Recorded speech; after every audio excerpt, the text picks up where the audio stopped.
More than 1,000 scientists and medical professionals from across the world have banded together to warn us that even in its most diluted form, fluoride is still a poison and can harm your health. This is one pollutant that we capture in the phosphate fertilizer industry, and having captured it, we can't dump it into the sea, but we put it into our own drinking water. It's extraordinary. Fluoride in our water supply is a very real and ever-present risk to our population at large.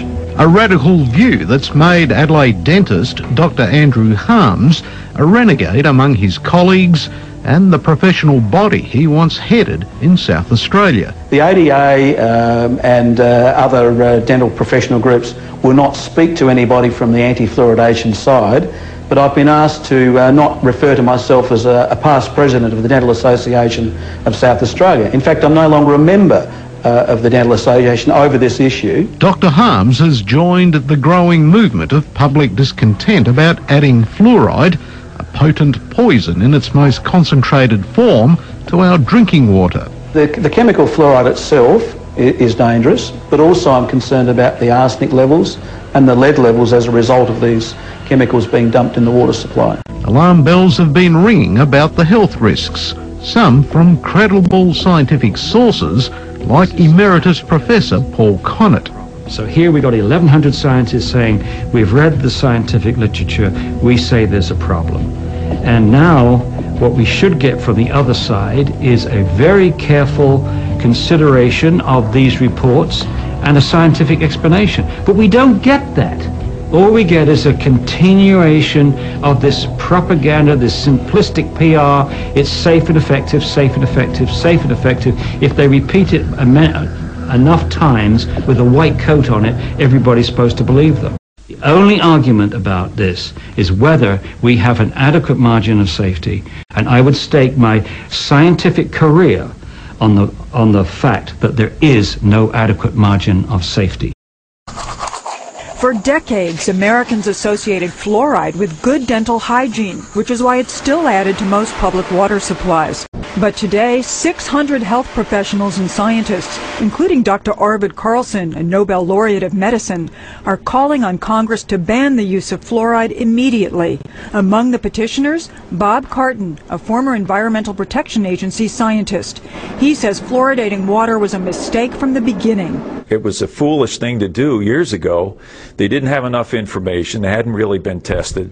In fact, a 2005 Centers for Disease Control study found too much fluoride has caused irreversibly discolored teeth in 1 out of 3 children. And a major report by the National Academy of Sciences says toxic levels can lead to severe permanent pitting of the enamel in children.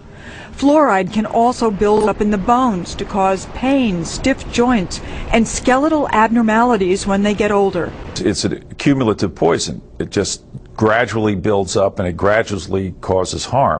In 2006, a report by the National Academy of Sciences identified fluoride as a potent hormone disruptor that can affect your thyroid and potentially lower the IQ of children.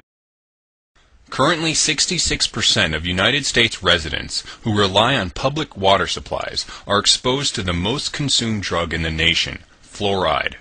Some recent studies suggest that overconsumption of fluoride can raise the risk of disorders affecting teeth, bones, the brain, and the thyroid glands. After 3 years of reviewing hundreds of studies, a National Research Council committee concluded that fluoride can subtly alter endocrine function, especially in the thyroid, the gland that produces hormones regulating growth and metabolism. Fluoride found in foods, beverages, medicines, and dental products can result in fluoride overconsumption. This is most visible in young children as dental fluorosis, white-spotted, yellow, brown, and/or pitted teeth. Epidemiological studies and tests on lab animals suggest that high fluoride exposure increases the risk of bone fracture, especially in vulnerable populations such as the elderly and diabetics. A scientist at a leading dental research institute in Boston, Dr. Phyllis Moulinex, exposed rats to fluoride to work out its effects on the human brain and the central nervous system. The pattern that we saw typically is what we see with other neurotoxic agents that are well known to cause a hypoactivity or a memory problem or an IQ problem. When I first presented the results of these studies, one of the individuals sitting and listening to the results, he says, "Do you have any idea what you're saying?" And he says, "You're telling us that we're reducing the IQ of children." Last November, concerns over excess fluoride prompted the American Dental Association to warn parents not to mix baby formula with tap water during an infant's first 12 months. And for years, the Food and Drug Administration has required warning labels to keep toothpaste out of the reach of children under 6, and if swallowed, to get medical help or contact a poison control center right away. Elaine Valentine couldn't understand why she was able to lead a normal, healthy life in her hometown, but whenever she headed to Melbourne and drank the water, she'd come home a very sick woman. I feel lousy, and I get very lethargic, couldn't care less about anything, very, very tired, and very, very wheezy, and just feel plain ill. Elaine consulted a natural therapist who recognised immediately that something was seriously wrong. When we went back to the hospital, she then did the testing and was absolutely shocked to see a severe asthmatic reaction that Elaine had, where her lung function dropped to a quarter of its normal volume when she actually drank the glass of water with the fluoride added to it.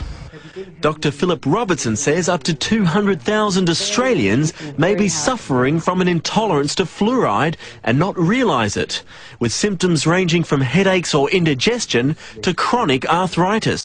If somebody's taking fluoride and they suspect there's a link between their symptoms, it's a matter of getting them off the fluoride and watching to see if there's an improvement. And Elaine's not his only client. Painful joints and initially sore throat and swollen glands. Retiree Carmel Stringer says she's been suffering from hypersensitivity to fluoride for nearly 30 years, which has drastically restricted her lifestyle. She's had to fork out hundreds of dollars for a reverse osmosis water filter, the only way to remove fluoride in the home, but says it's restored her health.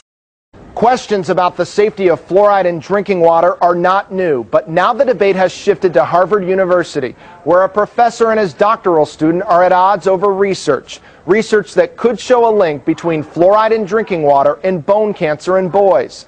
The professor doesn't think there's a connection, but his opinion is under scrutiny, since he's also a paid consultant for the toothpaste industry. Dr. Chester Douglas, a Harvard University big shot. He's chairman of the Department of Oral Health Policy and Epidemiology at Harvard School of Dental Medicine. And he's at the center of a fluoride debate, the question of whether fluoride in drinking water can cause cancer, specifically osteosarcoma in boys. Hi, Dr. Douglas. Mike Bodette with Fox 25. We wanted to talk to you about the fluoride controversy. I just was talking to the lawyers about the freedom of information, so we're going to give all our studies to them. The dispute erupted last year when the Washington-based Environmental Working Group raised serious allegations, accusing Dr. Douglas of possibly covering up the link between fluoridated water and cancer. The question is very simple. Did he represent the research correctly, or did he not? Ken Cook is Environmental Working Group's president. He points to a thesis done by one of Dr. Douglas's own students. Dr. Elise Basson found, for males less than 20 years old, fluoride level in drinking water during growth is associated with an increased risk of osteosarcoma.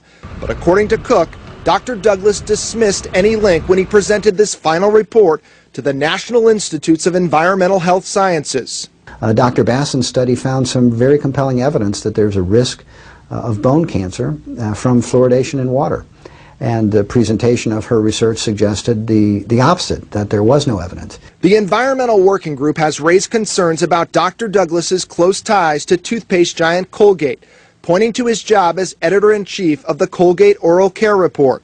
Fox Undercover has learned Dr. Douglas has also worked as a consultant for Colgate for the last 10 years. The company has paid him tens of thousands of dollars. Tony Valentine is watching the controversy closely. It's personal. His son Seth died 20 years ago after a painful battle with osteosarcoma. Seth grew up in Dedham, one of 137 communities in Massachusetts that adds fluoride to the water. Valentine says he wants to know more about any connection between fluoridated water and cancer.